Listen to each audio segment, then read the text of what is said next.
Weight loss करना है पर एक्सरसाइज करने के लिए टाइम नहीं है, जिम जाने के लिए टाइम नहीं है, तो आपको बहुत सारे ऐसे nutritionists, fitness coaches, gym trainer मिल जाएंगे जो आपको बिना हैवी एक्सरसाइजेस के एंड अपने लाइफ स्टाइल में बिना बहुत ज़्यादा चेंजेस किए आपको सिर्फ डाइट प्लान के थ्रू आपका वेट लॉस करवाएंगे।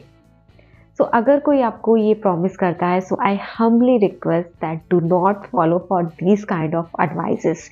क्योंकि जो भी आपको बोल रहा है कि बिना एक्सरसाइज किए एंड बिना लाइफ स्टाइल में बहुत ज़्यादा चेंजेस किए आपको सिर्फ डाइट प्लान के थ्रू आपका वेट लॉस करवा दिया जाएगा, तो आपको शॉर्ट ड्यूरेशन के लिए बस एक झुंझुना पकड़ाना बोलते हैं जैसे, कि आपको शॉर्ट ड्यूरेशन के लिए बेनिफिट दे देंगे आप, जिससे उनका भी फ़ायदा हो जाएगा, उनको भी पैसे मिल जाएँगे और आपका भी 1, 2, 3 महीने जब तक आप उनका डाइट प्लान फ़ॉलो करेंगे, शॉर्ट टर्म के लिए आपका वेट लॉस हो जाएगा। जब आप उनका डाइट प्लान फ़ॉलो करना बंद कर देंगे, उसके बाद आपका वेट पुट ऑन होगा, आप दूसरे डाइटिशियन के पास जाएँगे, दूसरे से तीसरे डाइटिशियन, तीसरे से चौथे इसी तरीके से आप गोल-गोल घूमते रहते हैं, एक से दूसरे, दूसरे से तीसरे, तीसरे से चौथे डाइटिशियन के पास। एग्ज़ैक्टली होता यही है। क्यों होता है? क्योंकि अगर कोई आपको ये बोल रहा है कि वो आपको सिर्फ डाइट प्लान के थ्रू आपका वेट लॉस करवाएँगे, तो वो आपको कैलोरी डेफिसिट डाइट में रखेंगे।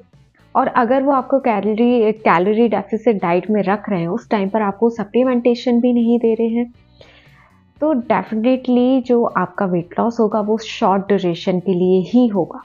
लॉन्ग टर्म के लिए आप उस वेट को सस्टेन नहीं कर पाएँगे। And calorie deficit diet means nutrient deficit diet. अगर आप कैलोरी डेफिसिट डाइट ले रहे होते हैं तो आपको साथ में सप्लीमेंटेशन लेना होता है, कुछ विटामिन्स के लिए, कुछ न्यूट्रिएंट्स के लिए। एंड अगर आप एक्सरसाइज नहीं कर रहे हैं तो आप लॉन्ग टर्म के लिए उस वेट को सस्टेन नहीं कर पाएंगे। Health can't be build on a single pillar, health is a holistic approach. So अगर आप लॉन्ग टर्म के लिए आप खुद को हेल्दी रखना चाहते हैं, वेट लॉस करना चाहते हैं एंड आप चाहते हैं कि जो आपका वेट लॉस हुआ है वो लॉन्ग टर्म के लिए सस्टेन भी रहे, तो आपको होलिस्टिक अप्रोच को अपनाना ही पड़ेगा। क्यों एक्सरसाइज भी ज़रूरी है। एक हेल्दी डाइट के साथ जब आप एक्सरसाइज करते हैं तो एक्सरसाइज करने के बहुत सारे बेनिफिट्स होते हैं। फर्स्ट तो आपको पता ही है कि एक्सरसाइज करने से आपकी मसल्स बिल्ड अप होती हैं एंड आपका जो फैट होता है, फैट डिक्रीज होता है, फैट में रिडक्शन होता है। साथ में जब आप एक्सरसाइज करते हैं तो आपका ब्लड सर्कुलेशन अच्छा होता है। जब ब्लड सर्कुलेशन आपका बेटर होगा तो आपका न्यूट्रिएंट का अब्जॉर्प्शन भी बढ़ेगा। सिर्फ खाना खा लेना ही इम्पॉर्टेंट नहीं होता है, खाना खाने के बाद जो न्यूट्रिएंट्स आपको मिल रहे हैं खाने से, उनका अब्जॉर्प्शन कितना हो रहा है आपके बॉडी में, that is more important, and जिसके बारे में आपको कोई नहीं बताता। सो फिजिकली एक्टिव रहना बहुत ज़्यादा इम्पॉर्टेंट है। एक हेल्दी डाइट के साथ साथ अगर आप फिजिकली एक्टिव रहते हैं तो आप लॉन्ग टर्म के लिए अपनी हेल्थ को, अपने वेट को सस्टेन कर पाएंगे। आपको एक से दूसरे, दूसरे से तीसरे डाइटिशियन के पास भागने की ज़रूरत नहीं पड़ेगी।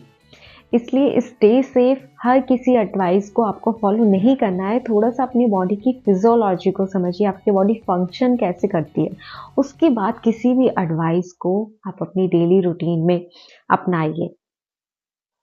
क्योंकि आपकी बॉडी आपकी तरह लेजी नहीं है, उसको फंक्शन करने के लिए प्रॉपर न्यूट्रिएंट्स चाहिए, उसको फंक्शन करने के लिए फिजिकल एक्टिविटी भी चाहिए।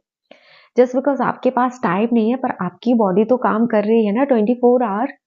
आप उसको उसके अकॉर्डिंग अगर चीज़ें नहीं करेंगे तो आपकी बॉडी में जो 24 आवर आपके हर एक बॉडी के ऑर्गन्स फंक्शन कर रहे हैं, उन्हें फ्यूल कहाँ से मिलेगा, उन्हें एनर्जी कहाँ से मिलेगी, न्यूट्रिएंट्स का अब्जॉर्प्शन प्रॉपर तरीके से नहीं होगा। तो शॉर्ट टर्म के लिए आपको थोड़ा सा बेनिफिट मिल जाएगा पर लॉन्ग टर्म के लिए नहीं मिलेगा। सो स्टे सेफ एंड थोड़ा सा अपनी बॉडी को समझने की कोशिश करिए, उसके बाद ही किसी भी एडवाइस को फॉलो करिए।